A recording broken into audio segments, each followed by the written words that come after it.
আসসালামু আলাইকুম, welcome to my new recipe. আজকে আমি আপনাদের সাথে শেয়ার করব মাসকলাইয়ের ডালের ক্রিস্পি ও টেস্টি মজাদার স্বাদের জিলাপি। তো চলেন একটি লাইক দিয়ে রেসিপিটা শুরু করা যাক। এখানে আমি 1 কাপ মাসকলাইয়ের ডাউল নিয়েছি। ডাউলটা আমাদের বাসার, তাই এরকম দোকান থেকে কিনে নিলে একটু ঝকঝকে পাবেন। তো এখানে আমি 3 থেকে 4 বারের মতো পানি পাল্টিয়ে ভালো করে ধুয়ে নেব। তো ডাউলটাকে ভালো করে ধুয়ে 1.5 কাপ মতো পানি দিয়ে 2 ঘন্টার মতো ভিজিয়ে রাখবো। প্রায় 2 ঘন্টা পর ডাউলগুলো ভালোভাবে ভিজে গেছে।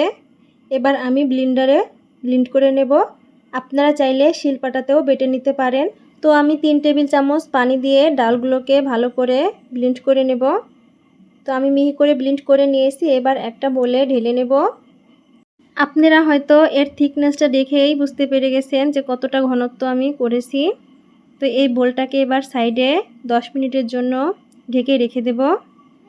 এই ফাঁকে একটা প্যানে আমি 1 কাপ চিনি এবং 1 কাপ পানি দিয়ে দেব। ফ্লেভারের জন্য এখানে আমি 2টা এলাচ দিয়ে দেব। এবার চিনি ও পানিটাকে ভালো করে নেড়ে চেড়ে খানিকটা বলক তুলে নেব। তো যখন খানিকটা বলক চলে আসবে তখন এ পর্যায়ে হাফ টেবিল চামচ জর্দার রং দিয়ে দেব। এটা আমি দোকানের লুক আনার জন্য দিয়েছি, আপনাদের কাছে না থাকলে এটা স্কিপ করতে পারেন।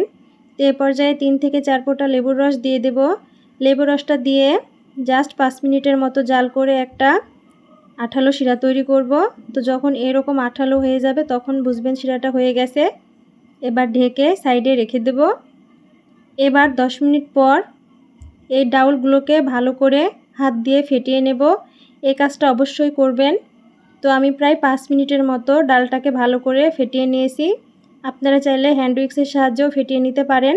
এবং ডালটা কিভাবে বুঝবেন যে পারফেক্ট হয়েছে, সেজন্য একটা বাটিতে কিছুটা পানি নিয়ে এরকমভাবে মিশ্রণটা দিলেই যখন উপরে ভেসে উঠবে তখন বুঝবেন যে মিশ্রণটা একদম পারফেক্ট। তো এবারে বলে আমি 6 টেবিল চামচ কর্নফ্লাওয়ার অ্যাড করব। 1 চিমটি লবণ দিয়ে দেব। এবার কর্নফ্লাওয়ারটাকেও ডালের সাথে ভালো করে মিশিয়ে নেব। তো আমি এটাকেও আরও 2 থেকে 3 মিনিটের মতো ভালো করে মিশিয়ে নিয়েছি। তো যখন দেখবেন এরকম দলা দলা মতো হয়ে পড়ছে হাতের মধ্যে থেকে তখন বুঝবেন যে ভালো করে মিশে গেছে। তো এবার আমি একটা এরকম মগ নিয়েছি। মগের মধ্যে একটা সাদা পলিথিন দিয়ে দেব। এবার এই ডালের মিশ্রণটাকে এই পলিব্যাগের মধ্যে ঢেলে নেব। আপনারা চাইলে পানির বোতলে বা সসের বোতলেও এই মিশ্রণটি ঢেলে নিয়ে জিলাপি তৈরি করতে পারেন। তো আমার কাছে মনে হয় যে পলিব্যাগেই ভালো হয় এবং এটা হাতের কাছে সবসময় পাওয়া যায়। তো এবার এরকমভাবে এক কোণায় এনে গিট দিয়ে দেব। ভাজার জন্য পর্যাপ্ত তেল আমি চুলায় বসিয়ে রেখেছি। তো এবার কেচির সাহায্যে পলিব্যাগের এই মাথাটা আমি কেটে নিয়েছি। এবার এরকমভাবে ঘুরিয়ে জিলাপির প্যাচ দিয়ে দেব। এটা খুবই ইজি, আপনারা তৈরি করলে নিজেরাই বুঝতে পারবেন। তো জিলাপিটা দেওয়ার সময় চুলার জালটা কিন্তু একদম লোতে রেখে দেবেন, তাহলে সুবিধে হয়। তো আমি এরকমভাবে জিলাপিগুলো দিয়ে দিয়েছি। তো জিলাপিগুলো দেওয়া হয়ে গেলে চুলার হিটটিকে মিডিয়াম থেকে কিছুটা কমিয়ে দোনো পাশ নেড়ে চেড়ে ব্রাউন কালার করে ভেজে নিতে হবে। তো দেখতেই পাচ্ছেন বন্ধুরা, আমি এরকমভাবে কাঁটা চামচের সাহায্যে জিলাপিগুলোকে নেড়ে চেড়ে 2টা পাশ ভালো মতো ভেজে নেব। তো আশা করছি আপনারা মাসকলাইয়ের ডাউল দিয়ে অবশ্যই এই জিলাপিটা বাসায় বানাবেন এবং খেয়ে কেমন হয়েছে কমেন্টে জানাবেন। আশা করছি আপনাদের কাছে ভালো লাগবে। তো আমি জিলাপিগুলোকে ক্রিস্পি করে ভেজে নিয়েছি, এবার তুলে নেব। জিলাপিগুলোকে তুলে খুব বেশি দেরি করা যাবে না, সঙ্গে সঙ্গে গরম শিরায় দিয়ে দিতে হবে।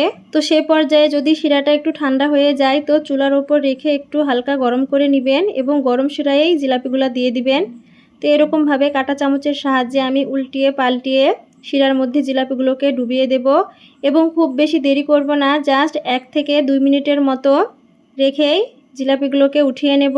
দেখতেই পাচ্ছেন জিলাপিটা শিরা ঢুকে টইটুম্বুর হয়ে গেছে। তো আমি সেমভাবে জিলাপিগুলো তৈরি করে সেমভাবে শিরার মধ্যে দিয়ে তুলে নেব। তো বাকিগুলো আমি সেমভাবে তৈরি করে নিয়েছি।